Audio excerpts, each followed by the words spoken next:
கண்டிப்பா எல்லா தேர்தலும் மக்கள் காசவங்க ஓட்டு போட முடியாது. அப்படி காசவங்க ஓட்டு போட்டா விஜய் என்னைக்கும் முதலமைச்சர் இருக்கு.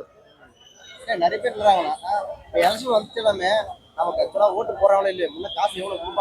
கண்டிப்பா நடந்த உள்ளாட்சி தேர்தல் தான், எம்பிஎல் செஞ்சது தான், சட்டப்பேரவை எல்லாம் காசு வாங்கி தான் ஓட்டு போடுறாங்க. காசு வாங்க ஓட்டு போடுறது கிடையாது. அது வந்து இப்போ குளறுபடியாக தான் இருக்குது. எனக்கு தெரிஞ்ச வரைக்கும் நாங்கள் வந்து ரிலேஷன் பிரிவு தான் பண்ணின்னு இருக்கோம். யார் என்ன எங்கே மக்கள் இது பண்ணுவாங்க, எங்கே கூட்டணி வருதோ அதுதான் ஜெயிக்கிற மாரி இருக்கும். கூட்டணி வலுவாக இருக்கிற இடம் ஜெயிச்சிரும். அதில் யாரும் கருத்து வேறுபாடாக இல்லை. அது எப்படி ஆகுன்றது மக்களுடைய கருத்துக்கள். விஜயகாந்தை பற்றி சொல்லுங்கள் சார். மக்களுக்கு விஜயகாந்தை பற்றி பேசணும்னா ஒரு நாள் ஃபுல்லாக பேசலாம். ஏன்னா அவ்வளோ ஒரு நல்லது செஞ்சுக்கிறாரு. சினிமா துறையிலையும் கலைத்துறையிலையும் அரசியல்லையும் ஒரு சகாப்தம் ஏற்படுத்திய ஒரு மகா மனிதன்.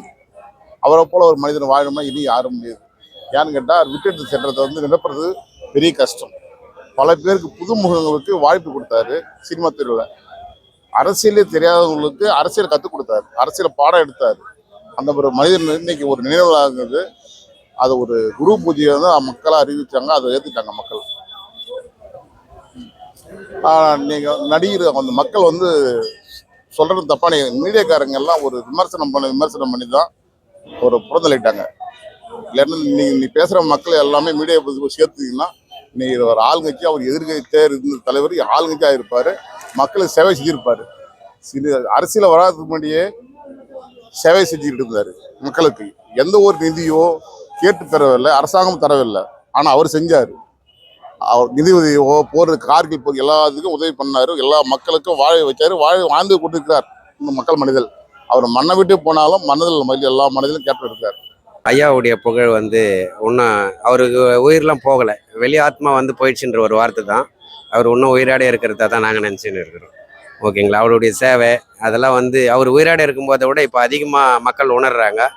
அவர் உயிராட இருக்கும்போது தெரிஞ்சும் தெரியாமல் மாரி இருந்தாங்க. இப்போ தான் அவருடைய வளர்ச்சி, அவர் எப்படி இருந்தார், மக்களுக்காக என்ன பாடுபட்டார் அப்படின்றது எல்லாருக்குமே இப்போ உணர்ந்து இது பண்ணுறாங்க. இருந்து யூஸ் இல்லாத மாரி இருக்குது. வேற ஒன்று கிடையாது.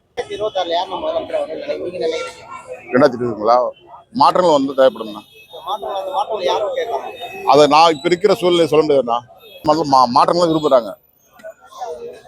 நல்ல வளர்ச்சியை கொண்டு வந்தது மக்களுக்கு மனதில் ஆழமாக பதிஞ்சிச்சு. அதுலேருந்து அவர் வெளிப்பட 100% அவர் வளர்ச்சி வந்து நல்லா இருக்கும். இன்னும் ஆத்மா அவருக்கு இருந்துக்கினே தான் இருக்குது. இன்னும் உயிராட இருக்கிற மாரி நாங்கள் நினச்சின்னு இருக்கிறோம். மக்களும் அதை தான் நினச்சின்னு இருக்காரு. அவர் எங்கே இருந்தாலும் அவர் இன்னும் உயிராட இருக்கிறதாவே நினச்சி நாங்கள் வழிபடுறோம். அதில் மாற்றம் கிடையாது. இன்னைக்கு வந்து இன்னும் கூட்டணி அவங்க பலப்படுத்தினாங்கன்னா தானே தெரியும். இப்போ இருக்கிற கட்சி வந்து திரும்ப மாறலாம். யார் வேணாலும் எதில் வேணாலும் சேரலாம். அந்த இவங்க வந்து ஒன்று எனக்கு தெரிஞ்ச வரைக்கும் ஏடிஎம்கே கூட கூட்டணி வச்சுருந்தாங்கன்னா ஜெயிக்கிறதுக்கு வாய்ப்பு இருக்குது. பலவனமாக இருக்கணும். அம்மா வந்து அதுக்கு இருக்கிற அவங்க உறுப்பினர்லாம் ஒன்று சேர்த்து ஒரு மீட்டிங் போட்டு செயல்பட்டாங்கன்னா வெற்றி பெறத்துக்கு வாய்ப்பு இருக்குது. ஓகேங்க. நன்றி. வாழ்க வளமுடன்.